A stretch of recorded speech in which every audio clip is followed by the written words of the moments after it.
नमस्कार, बड़ी बहस में आप सभी दर्शकों का स्वागत है। मैं हूं आपके साथ अतुल प्रताप सिंह। देश के जाने माने हेयर स्टाइलिस्ट और हेयर ड्रेसर जावेद हबीब इन दिनों विवादों में घिर गए हैं।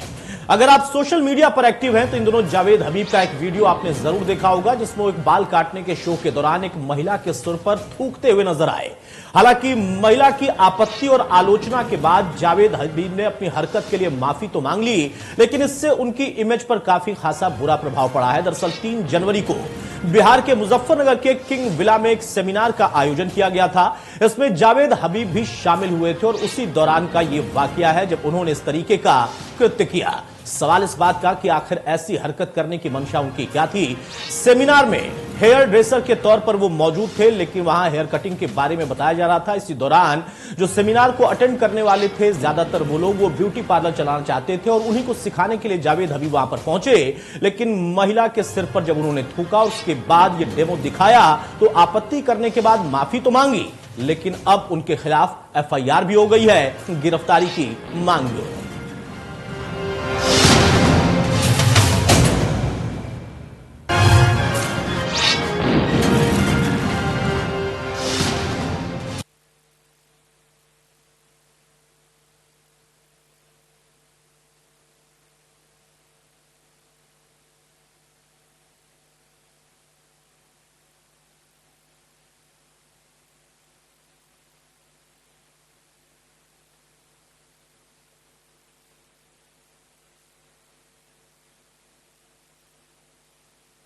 बहरहाल ये तस्वीर भी हम आपको दिखा रहे हैं। हालांकि बाद में सफाई की बात भी आई है। उसके साथ साथ जावेद हबीब ने इसके लिए माफी मांगी है। उनका कहना है कि जो कृत्य किया उसके लिए वो माफी मांगते हैं, लेकिन अब जब महिला के साथ उन्होंने इस तरीके का वाकया किया था और उस शो के दौरान सरेआम उसके सिर पर थूका था, तो हिंदू संगठन भी इसको लेकर आपत्ति कर रहे, तमाम और सामाजिक कार्यकर्ता भी इस पर नाराजगी जाहिर कर रहे। FIR भी दर्ज करवा दी गई है।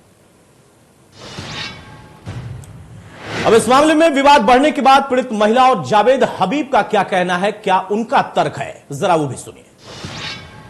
मुजफ्फरनगर में ये अमान सर के थ्रू एक सेमिनार था। वंडर सॉफ्ट कंपनी वालों ने जावेद को एज ए चीफ गेस्ट और केमिकल सिखाने के लिए बुलाया हुआ था, तो हम लोग भी वहाँ कुछ काम सीखने के मकसद से ही गए थे।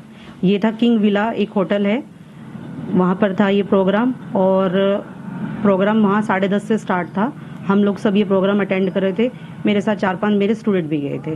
प्रोग्राम बहुत बढ़िया चल रहा था, लेकिन अगर कोई उनसे कोई भी सवाल पूछ रहा था, पहली बात तो वहाँ किसी ने सवाल पूछा ही नहीं। सिर्फ मैंने सवाल पूछा तो मेरे सवाल का उन्होंने कोई जवाब नहीं दिया और ये कहा है कि तू चुप बैठ जा, तू एक पार्लर चलाती है और मैं 900 चलाता हूँ। तो मैं बैठ गई सर। उसके बाद फिर लंच के बाद उन्हें कटिंग भी सिखानी थी, तो उन्होंने मुझे कटिंग सिखाने के लिए कहा कि आप आ जाइए स्टेज पर। तो मैं स्टेज पर गई तो सबसे पहले तो उन्होंने ये वर्ड यूज़ किया है कि ये वही मॉडल है जो सुबह से ये कह रही है how is this possible, how is this possible. अब देखिए कैसे ये आ गई है। उसके बाद उन्होंने सबसे पहले मेरे सिर में पुश किया, तो मैंने उस पर ऑब्जेक्शन उठाया, सर मेरे को ऐसे पुश मत कीजिए, मुझे सर्वाइकल है।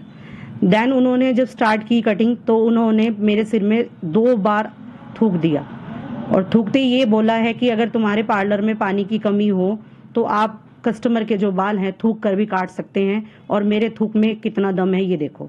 देखिए, सेमिनार लंबे होते हैं, कभी कभी सेमिनार को एक इकट्ठा करने के लिए कुछ बोल देते हैं, मजाकिया बोल देते हैं, लेकिन वो एक्ट होता है, उसका मतलब कुछ होता नहीं है।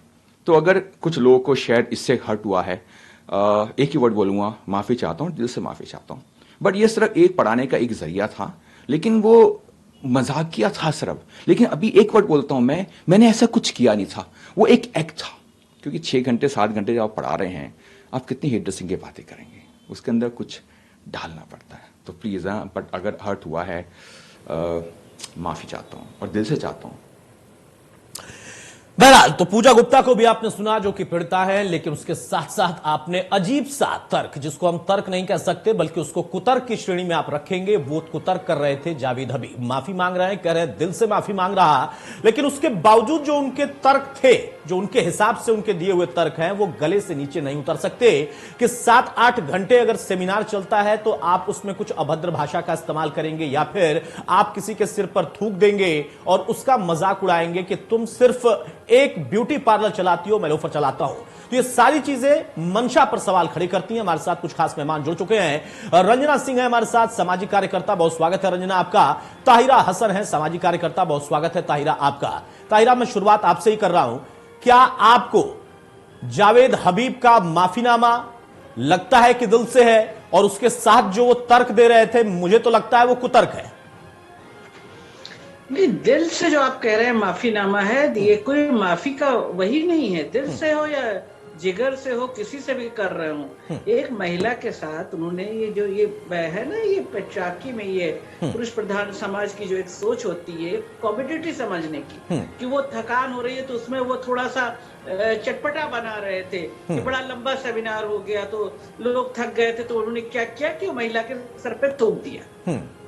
तो ये उन्होंने कहा बड़ा पावरफुल है मेरा थूक, ये भी कहा उन्होंने, बिल्कुल ये भी कहते हुए सुनाई दिए। तो बहुत सी शर्मनाक है। मुझे लगता है इसकी माफी का कोई वही नहीं है यहाँ पर। ये माफी वाला कोई मामला ही नहीं है, ये कृति माफी वाला नहीं है। इनके खिलाफ एक्शन होना चाहिए। और मैं ये भी कहना चाहती हूँ अपनी बहन पूजा से, जिनके साथ ये हुआ है, कि उनको वहीं पर उठ के एक जन्नाटेदार थप्पड़ इनको जावेद हबीब को देना चाहिए था। उन्होंने क्यों नहीं दिया? अगर वो होती तो मैं उनसे पूछना चाहती कि वहीं पे एक जन्नाटेदार थप्पड़ देना चाहिए था। महिलाएं अब सशक्त है, हमारे पास तो कानून है, हमारी अस्मिता पे कोई प्रहार करे, हमारी डिग्निटी पे कोई प्रहार करे, और हम बैठ के उसको सुनेंगे थोड़ी। एक थप्पड़ देती, तमाम महिलाएं जो और थी, जो उनके स्टूडेंट भी गई थी, उनके अंदर भी हिम्मत जागती कि आइंदा ऐसे कोई जावेद हबीब जो है हिम्मत न करते, कितने बड़े वो हेयर स्टाइलिस्ट क्यों ना हो। उनको किसी ने ये लाइसेंस नहीं दिया है कि वो मिसबिहेव कर सकते हैं महिलाओं के साथ या किसी के साथ मिसबिहेव कर। बिल्कुल बिल्कुल ठीक है। रंजना भी हमारे साथ हैं और राखी त्यागी हमारे साथ जुड़ चुके हैं, सदस्य राज्य महिला आयोग की फोन लाइन पर वो मौजूद हैं। राखी, मैं आपके पास आऊं उसके पहले रंजना आपसे एक सवाल, जो ताहिरा जी कह रही हैं उनके अंदर के भाव उनके शब्दों में बयां हो रहा है कि वो कितनी नाराज हैं इस घटना से, और वो यहां तक कह रही हैं कि अगर पूजा ने उस वक्त एक थप्पड़ भी मारा होता तो शायद वो इस बात का समर्थन करती। हालांकि हम हिंसा की बात नहीं करते यहां पर, लेकिन फिर भी ये कृत्य अपने आप में बड़ी अजीब सी स्थिति है। और पूजा ने अपनी तरफ से, हाँ बिल्कुल, पूजा ने अपनी तरफ से आपत्ति वहीं पर जाहिर भी कर दी थी। ठीक है रंजना, सवाल इस बात का है कि आखिर इस तरीके की सोच आई कहां से? एक ऐसा शख्स जिसको लोग आइडियल मानते हैं, एक ऐसा शख्स जिसके शोरूम में, जिसके ब्यूटी पार्लर या जो भी वो चलाते हैं, मैं तो कभी नहीं गया, वहां पर जाना एक बड़ी बात मानी जाती है, उसकी सोच इतनी छोटी है और 7-8 घंटे काम करके वो इतना थक गया कि इस तरीके की घटना करेगा। नहीं, जो अभी ये तो बहुत अपमानित और गरिमा को लेके बात है, जो पूजा जी के साथ, हमारी बहन के साथ हुआ घटना, ऐसा नहीं करना था। अगर हम 6 घंटा 4 घंटे का कोई सेमिनार करते हैं तो बहुत तरह के गेम होते हैं, बिल्कुल, किसी की गरिमा के साथ खिलवाड़ करके हम उसको सर्व नहीं कर सकते, नंबर 1। दूसरा, जो हबीब जी का मांगने का जो वो है तरीका, वो बहुत ही कुतर्क जैसा है। उनको पहले तो पूरे देश के सामने माफी मांगना चाहिए और भविष्य में उनकी टीम के साथ ऐसी गलतियां नहीं करेंगे, इसका आश्वासन देना चाहिए। और साथ में मैं ये भी कहना चाहूंगी, इस मुद्दे को राजनीति और धर्म से नहीं देखना होगा। गलती उन्होंने किया, ऐसी गलती उन्हें नहीं करना चाहिए था, जो कि प्रशासन में शिकायत भी की गई है, पुलिस प्रशासन ने किया है, इसको संज्ञान में लिया है, बिल्कुल, और मुख्यमंत्री शिकायत पे भी उसका समाधान किया जाएगा। उनके खिलाफ मुकदमा भी दर्ज हुआ है, अगर जरूरत पड़ेगी तो उनको गिरफ्तारी भी की जाएगी, लेकिन उनको सच्चे दिल से और रिक्वेस्ट मूड में माफी मांगना होगा, क्योंकि ये मेरे बहन की गरिमा और महिला के सम्मान की बात है और आधी आबादी की बात है। बड़ी बात आपने कही है कि ना सिर्फ ये घटना शर्मनाक है, बल्कि उसके साथ साथ उनके खिलाफ कानूनी कार्रवाई होनी चाहिए। लेकिन उससे भी बड़ी बात आपने रंजना कही कि इसमें धर्म नहीं आना चाहिए। लेकिन आप जानती हैं कि हमारे देश में मौका चाहिए, कोई भी एक मौका मिलेगा तो धर्म के जो ठेकेदार हैं वो खड़े हो जाते हैं। यहां पर भी वो सारी चीजें चलने लगी हैं, कुछ लोग इसका समर्थन कर रहे हैं उस समाज के, और कुछ लोग उसी समाज के जैसे ताहिरा है वो इसका समर्थन नहीं कर रहे हैं, बल्कि खुलकर कह रही हैं कि बहुत ही गंदा कृत्य था। पूजा गुप्ता पीड़िता भी हमारे साथ जुड़ चुकी हैं, उनसे भी हम चर्चा में आगे सवाल करेंगे। लेकिन उसके पहले जरा मैं बता दूं अपने दर्शकों को, और आप लोग भी देख लीजिए, कि जावेद हसन का यह पहली बार का कोई कृत्य नहीं है। एक वीडियो हम और आपको दिखाएंगे, उस वीडियो को आप देखिए और समझिए कि इस तरीके के कृत्य या इस तरह की और भी हरकतें वो पहले भी करते रहे हैं। ये एक पुराना वीडियो है, इस पुराने वीडियो में देखिए यहां पर भी वो वही काम कर रहे हैं। इस पूरे घटनाक्रम को आप देखिए कि पहले भी वो अंजाम दे चुके हैं। पहले भी वो अपने थूक की ताकत दिखा चुके हैं, समझा चुके हैं कि अगर आपके पास पानी ना हो तो आप अपनी थूक की ताकत का इस्तेमाल कर सकते हैं कस्टमर के लिए। और फिर जब दूसरी बार उन्होंने अब यह घटना की है तो उनके दिल से उनकी माफी निकल रही है। आप अंदाजा लगाइए कि अगर इस बार आपत्ति नहीं हुई होती तो न जाने कितनी और घटनाएं वो ऐसी लगातार करते। उनके मन में इसको लेकर कोई भी संकोच नहीं था, कोई भी पीड़ा या फिर कोई माफी जैसा भाव नहीं था। तो महंगे हेयर स्टाइलिस्ट हैं, लेकिन कृत्य उनका कैसा है आप देखिए। ये दूसरा वीडियो दिखाने का मकसद हमारा यह था कि ताकि यह बात एस्टेब्लिश हो सके कि कोई पहली और अचानक से हुई घटना नहीं थी। यह एक ऐसी घटना थी जो कि उनका हिस्सा बन चुकी है। वो अक्सर अगर किसी सेमिनार, किसी शोज में जाते हैं तो अपना ये टैलेंट वहां पर दिखाने से हिचकते नहीं है। हमारे साथ पूजा गुप्ता भी है। पूजा, सवाल इस बात का है जो आपके साथ हुआ गलत हुआ। हमारे साथ सामाजिक कार्यकर्ता रंजना सिंह, ताहिरा हसन है, राखी त्यागी जी है, राज्य महिला आयोग की सदस्य है। वो सभी लोग इन तमाम चीजों को, इस घटना को बहुत आपत्तिजनक मान रहे हैं।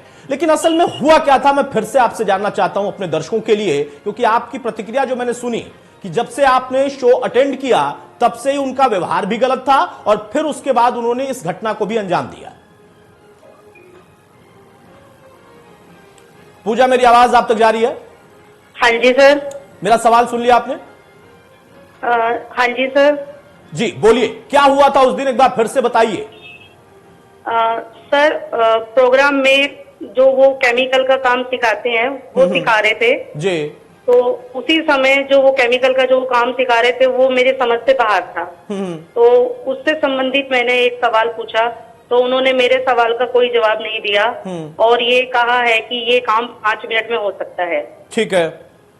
मैंने ये कहा sir this is not possible, तो उन्होंने कहा कि मैं पॉसिबल करके दिखाता हूँ।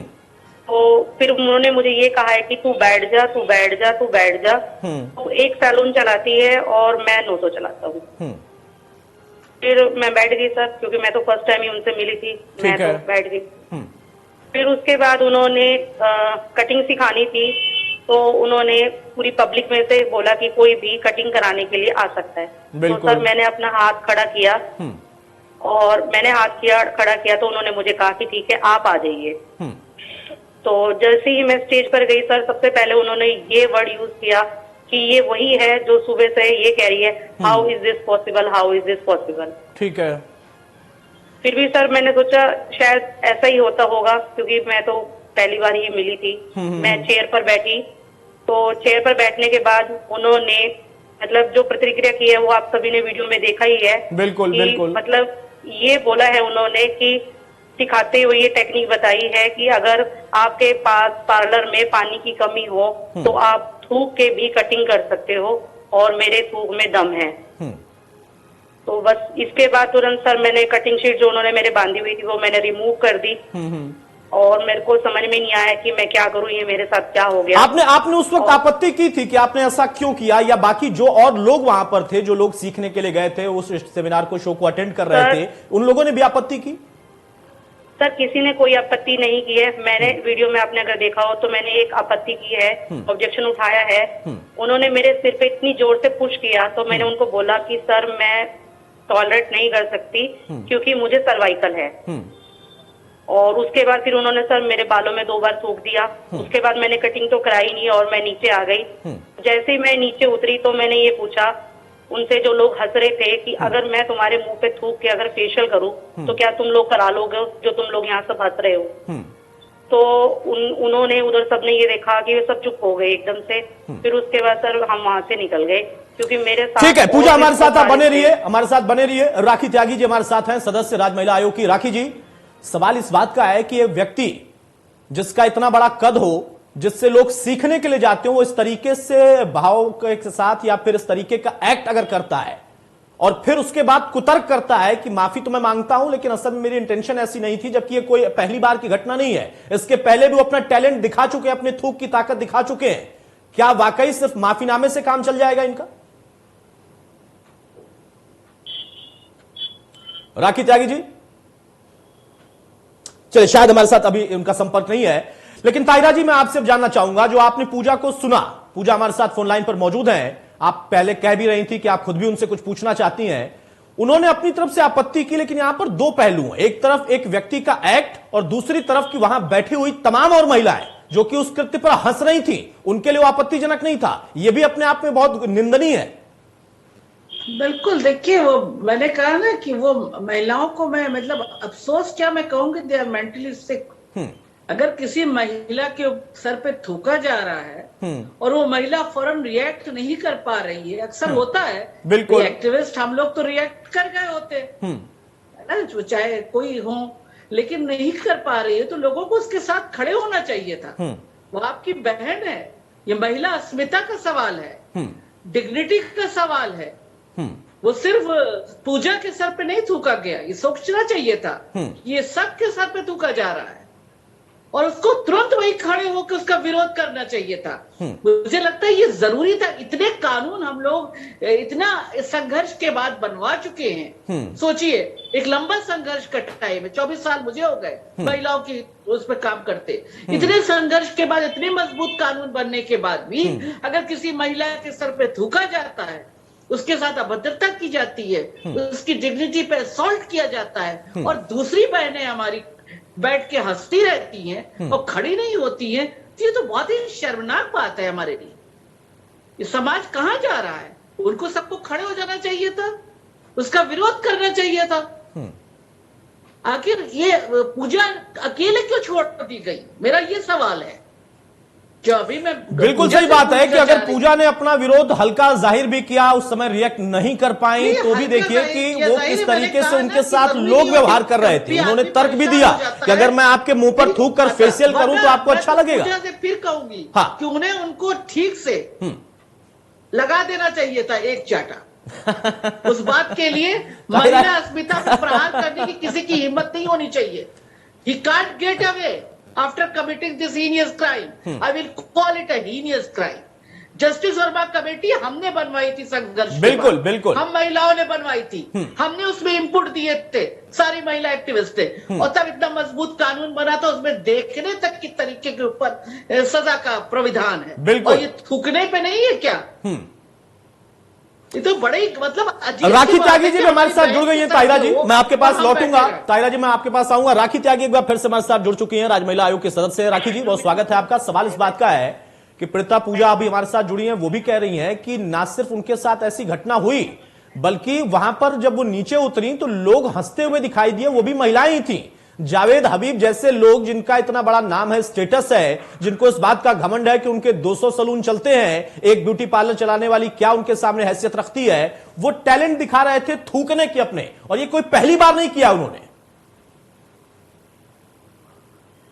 राखी त्यागी जी जी जी जी, जैसे कल वायरल हुआ है, तुरंत संज्ञान ले लिया है हम लोगों ने जी। और कप्तान से तुरंत बात करी है मुजफ्फरनगर में। तुरंत दोषी होगा उसे तुरंत उसे कार्रवाई होगी, सख्त से सख्त कार्रवाई होगी। और कोई भी स्कूल हो उसमें कैमरे लगने बहुत जरूरी है, क्योंकि उसमें महिलाएं जाती हैं और जैसा देखा जावेद वहाँ कर रहे थे, तो कैमरे लगाने की पहली हमारी शर्त होगी कि जितने भी सैलून है उनमें सब में कैमरे लगाने होने चाहिए। नहीं, कैमरे तक तो ठीक है, लेकिन राखी जी, इस चीज को आप लोग कैसे देखती हैं? क्योंकि आप लोगों की जिम्मेदारी है, महिला आयोग सदस्य हैं आप। जी। इस घटनाक्रम को आप कैसे देखती हैं? ना सिर्फ जावेद हबीब की मानसिकता, बल्कि उन महिलाओं की भी मानसिकता जो वहां बैठकर हंस रही थी उनके इस एक्ट पर। महिलाओं को मजबूत बनाना, लीडर बनाना, ताकतवर बनाना, घर से कैसे निकले महिला, ये सब बताना। ये पढ़ी लिखी महिलाएं हैं सब, उन्हें कोई ऐसी समझाने की जरूरत नहीं है। और हेल्पलाइन, महिला हेल्पलाइन हर थाने में लगी हुई है। हमारे मुख्यमंत्री जी ने हर महिला थाना जिले में एक होता है और थाने में महिला डेस्क बनी हुई है। कोई परेशानी होती है तो महिला जा सकती है। और 181 वहाँ उपलब्ध है मुजफ्फरनगर में। मैं आपको बताऊं, बहुत अच्छा काम करता है। कहीं भी फोन करके डायल कर सकती हैं। उत्तर प्रदेश का राज्य महिला आयोग खुला रहता है, 10 से 5 बजे तक शिकायत कर सकती हैं। महिलाओं के लिए तो है ये सब कुछ, महिला आयोग महिलाओं के लिए तो सब कुछ कर रहा है। राखी त्यागी जी, तायरा हसन जी कह रही हैं कि आप बार बार जब कैमरे का जिक्र कर रही हैं ना, तो वो कह रही हैं चलते भी हैं, चलते हैं, वर्किंग कहाँ है जहाँ पे है राखी जी, और उसके बावजूद जितनी हेल्पलाइन है उसको मैंने कहा ना, जस्टिस वर्मा के बाद तय हुआ था, वन स्टॉप सेंटर कितने काम कर रहे हैं, वर्किंग बताइए ना। कार्रवाई होगी, कागज में थोड़ी चाहिए हमें महिलाओं को, वर्किंग बताइए, हमारी महिलाओं में हिम्मत हो, ताकत हो। इतनी महिलाएं बैठी रही, इसीलिए बैठी रही कि उन्हें पता था कि हमारी मदद नहीं होगी। तो वो महिला कौन बैठ के देखेगी कि उसकी बहन के सर पे थूका जा रहा है। राखी जी, महिलाओं को जो टूल दिए गए उसको मजबूत कीजिए। चलिए, राखी त्यागी इस वक्त शायद फोन लाइन पर मौजूद नहीं है। रंजना, मैं आपके पास आता हूं। आपने दो बिंदु उठाए थे, एक तो इस घटनाक्रम को आपने देखा और मैंने दूसरा वीडियो भी दिखाया कि वो टैलेंट उनका पहले से भी चलता आ रहा है, वो थूक की ताकत उनको बहुत अच्छे से उनके पता है। और दूसरा कि अब इसमें धर्म को ला दिया गया। जावेद हबीब एक, उनका एक्ट एक, लेकिन अब यहां पर धर्म के ठेकेदार एंट्री मार चुके हैं। ये गड़बड़ है। हाँ, धर्म के ठेकेदार को इसमें नहीं आना चाहिए। लेकिन जैसे अभी हमने सुना है अपनी बहन की बात पूजा का, उन्होंने सुबह से कहा कि तुम एक ब्यूटी पार्लर चलाती हो, मैं 200 सैलून चलाता हूँ। कहीं ना कहीं जावेद शुरुआत एक सैलून से ही किए होंगे, ना कि 200 से। एक किसी गेस्ट को बुला के उसका मंच पे अपमान नहीं करना चाहिए। ये बहुत सोचनीय का विषय है। और पूजा को बुलाने के बाद ही पूजा वहां गई होगी, वो अपने मन से नहीं गई होगी। बिल्कुल बिल्कुल। अगर बड़बत से मुजफ्फरनगर जाती तो उसको इनवाइट किया गया होगा। और ये चीजें बहुत सन की है जो भी मुझे सुनने को मिला है। और दूसरा था कि किसी के बिजनेस पे आप बहुत बड़े आदमी हैं, लेकिन छोटे से आदमी बड़ा बनता है। बिल्कुल, इस तरह के व्यक्ति विशेष के भावनाओं को आहत नहीं करना चाहिए। और जब मैंने वीडियो देखा, जैसे ताहिरा जी कह रही है कि हाथ उठाना चाहिए, हिम्मत बनती जब हमारी महिला, हमारे सहयोगी मेरे साथ होते हैं। जब हबीब ने थूका बाल पे, तो कहे मेरे थूक में जान है, तो नीचे के जो सारे दर्शक थे वो हंस रहे थे। अगर कोई एक भी ऑब्जेक्शन करता शायद पूजा को एक ताकत मिलती बिल्कुल हाथ उठाने में, क्योंकि पश्चिम लोग वैसे भी बहुत मजबूत होते हैं। लेकिन क्योंकि कोई भी महिला विरोध नहीं की, सब हंसने लगे, उसको मजाकिया लहजे में लिया, इसीलिए पूजा का कॉन्फिडेंस नहीं हुआ कि उनको कुछ उनका विरोध कर पाए। बिल्कुल सही। और हम एक महिला होके, हम महिलाओं में एकता नहीं है, ये सबसे बड़ी इस मंच से मैं कहना चाहती हूँ। हम सब महिला हैं, लेकिन एक एकता होती तो शायद पूजा वहां कुछ करके आती। और पश्चिम की महिलाएं तो हमारी बहुत मजबूत होती हैं। ठीक है ताहिरा जी, जल्दी से क्लोजिंग कमेंट आपसे चाहूंगा। सवाल बस इतना ही कि यहां पर सिर्फ एक व्यक्ति का एक्ट नहीं है, जो आयोजक हैं ये उनसे जुड़े हुए हैं या किसी और ने आयोजन कराया था, ये वहां पर गेस्ट के तौर पर पहुंचे थे, एक्शन उन पर भी बनता है। नहीं, बिल्कुल, जिन्होंने ऑर्गेनाइज कराया है, ऑर्गेनाइजर, उनसे भी सवाल जवाब होना चाहिए, क्योंकि छोटी बात नहीं है। और बिल्कुल सही कहा अभी जो रंजना जी ने कहा कि अगर और महिलाएं, जैसे मैंने कहा था, खड़ी होती तो पूजा को एक ताकत मिलती और फिर वो उनको देती खाने भर का। तो जाहिर है हमारी महिलाओं को भी एक प्लेटफॉर्म, जब हमारे पास कानून है, हमारे पास सारे कानून है, कैसे इम्प्लीमेंटेशन उसका कराना है, ये काम हम महिलाओं के ऊपर है कि हम उसको इम्प्लीमेंट कराएं। और मुझे लगता है कि इसमें एक्शन होना चाहिए। वो चली गई महिला आयोग से जो अभी आपने बुलाया था जी, और उनको इस पर सफाई से बातें रखनी नहीं, चाहिए। बिल्कुल, उनका कहना है कि संज्ञान ले भी लिया गया है। जैसे उन्होंने वीडियो देखा, महिला आयोग ने संज्ञान भी लिया और एफआईआर भी अब दर्ज हुई है। और गिरफ्तारी की बात आप लोग भी कह रहे हैं कि इनको कम से कम कानूनी दायरे में लाना चाहिए, ताकि इनको एहसास हो कि कानून का असर कितना होता है और कानून में कितना ताकत होती है, ना कि इनके थूक में कोई ऐसी ताकत है। बहुत शुक्रिया ताहिरा जी आपकी, रंजना आपकी, पूजा और राखी भी हमारे साथ जुड़ी हुई थी, बहुत शुक्रिया आप लोगों का भी। मौजूदा दौर में किसी भी व्यक्ति का इस तरीके का एक्ट करना, इस तरीके से जो कि आप कहीं सिखाने कुछ जा रहे हैं और वहां पर इस तरीके का व्यवहार कर रहे हैं या फिर अपमानजनक टिप्पणी कर रहे हैं, तो उसके खिलाफ एक्शन बनता है। जावेद हबीब ने भी गलती की है, माफी की बात तो वो जरूर कर रहे हैं, लेकिन उनके कई वीडियो जब सामने आने लगे तो पता चला कि असल में ये उनकी आदत में शुमार है। नमस्कार।